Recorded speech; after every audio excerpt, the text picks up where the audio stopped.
Hello everyone and welcome back. In this video we're going to learn about the 4 most common Git commands: init, status, add, and commit. And we're going to create a small Git repository and use these commands on it just to kind of practice. So as I said, there are 4 main or 4 most common Git commands. There's git init, there's git status, git add, and git commit. The first one, git init, does exactly what you would think it was. It initializes a Git repository in your current working directory. So right now I'm in my home directory, so let's cd into desktop. And let's make a new directory. Make directory, I don't know, git practice, we'll call it. So you can see it just showed up over here. So let's cd into git practice. And then I can git init. And again, remember, this will initialize a Git. So let's look, before we do that, let's do a ls-a, which will list all, and there's nothing. There's the dot and 2 dots, which just basically means here and then go up a level, just like you would think. There's nothing there. But let's go ahead and git init and initialize empty Git repository. So let's go ahead and ls-a again, and you can see now there's a .git directory inside of there. And if I open this up, you can see it's there. On yours, it may or may not be there. If you have hidden files shown on the Mac, you can hold Command Shift and hit period, and it will hide or show files. I don't know what that is on Windows. You can open up Git, and you can see there's all kinds of different things in here. You don't need to mess with this. Don't ever do anything with the stuff inside of here. You will really bork it up. Basically, this is not meant to be touched manually. You want to always go through the terminal.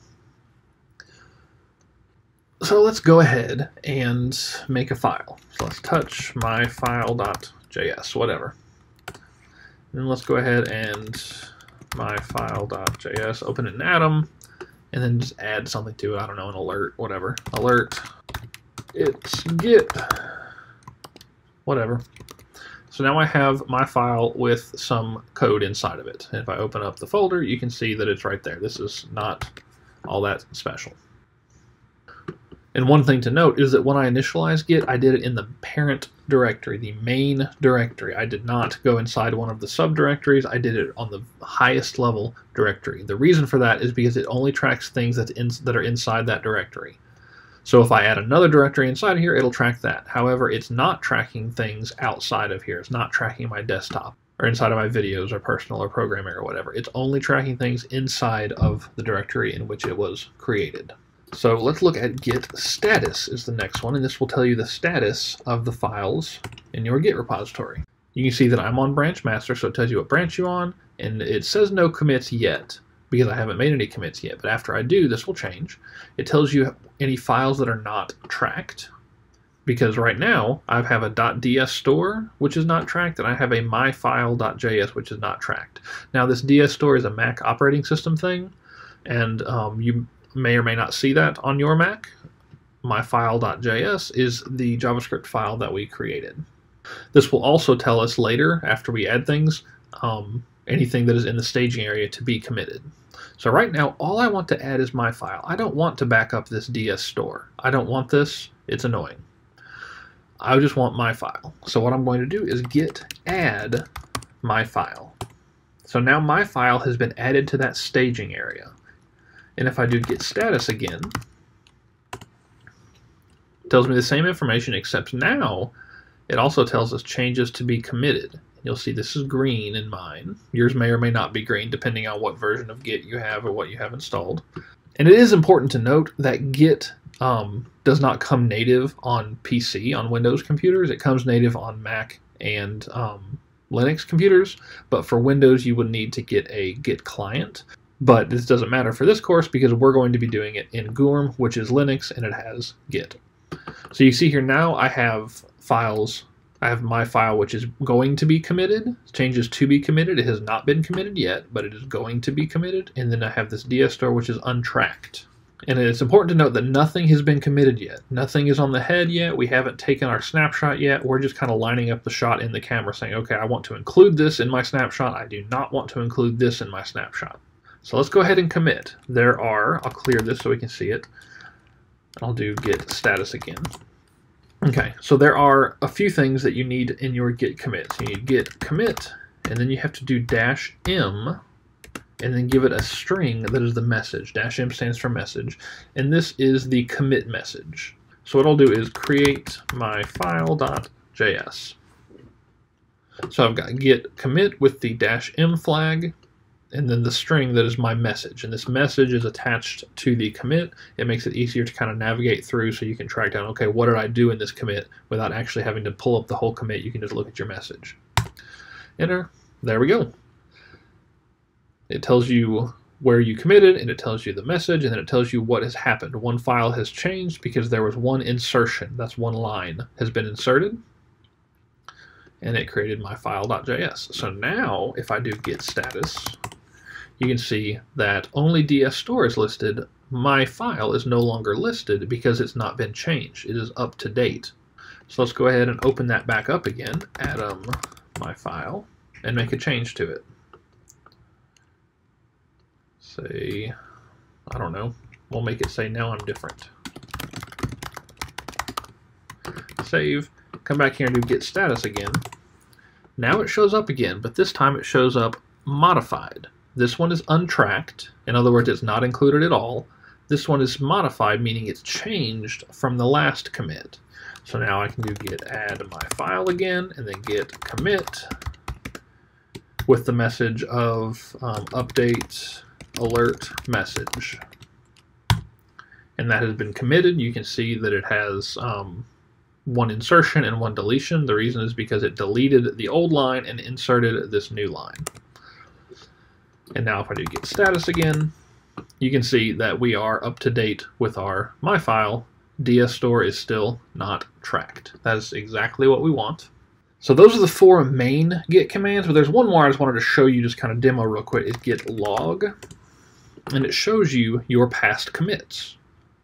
Right now I have 2 commits that I've done. I have created my file and I have updated the alert message.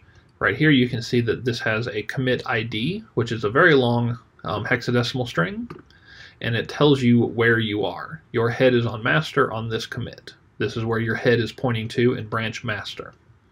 It tells you who the author was of this commit and tells you when this commit took place. This is very useful when you're working with other people. You can keep track of who did what using git log. It's also nice if you need to go back to a previous commit. That way you don't have to look inside of each one. You can just look at the message right here. So you can say, okay, what was my old alert message? Well, we updated it right here, so it's going to be the one right before that. So I could go back and look at this old commit. Also, you can move your head around. You can move this head to a previous commit or whatever if you need to create a branch or something like that. We're not going to do that, but you could if you wanted to. In this video, we looked at several different git commands. We looked at git init, which initializes a new Git repository in the current directory, and we talked about that it's important that this be in the topmost level directory of your entire project so that it tracks everything inside of it. We looked at Git Status, which checks the status of the working directory as related to the staging area. So it basically compares the staging area and the working directory to find things that are different and then shows you those differences. And it also compares your working directory with the last commit where the head is to show the differences between those. For example, right now it's comparing my file to the last commit and it says they're the same, but if I change my file by just adding a semicolon, we can now see that it has been modified since the last time it was committed. Any changes whatsoever will show up here. We talked about git add and how you can add files. So I can add my file. You also have the option, by the way, of using period. Git add period will add everything.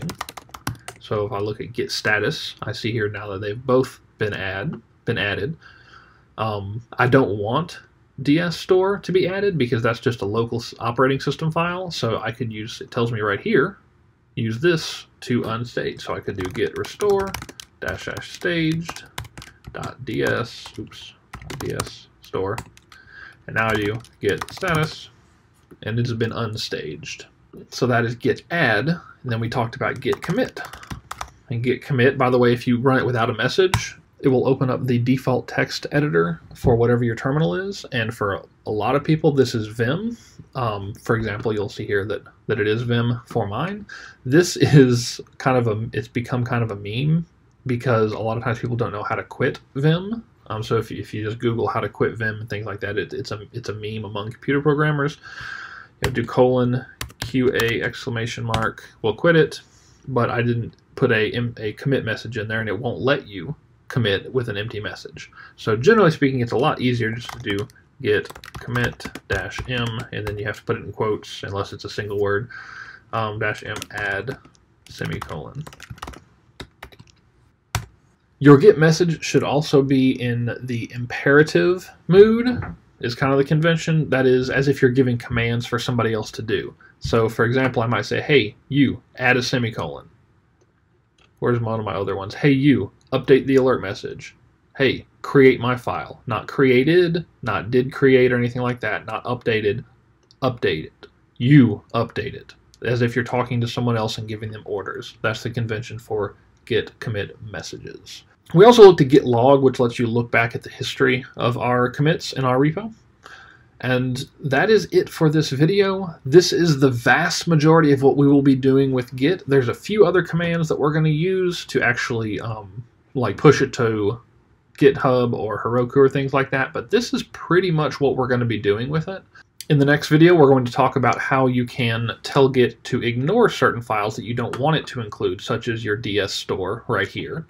And then in the following videos, we're going to learn about a few other Git commands, such as clone and push and things like that. As always, if you have any questions, let me know. I'll be happy to help. Thanks.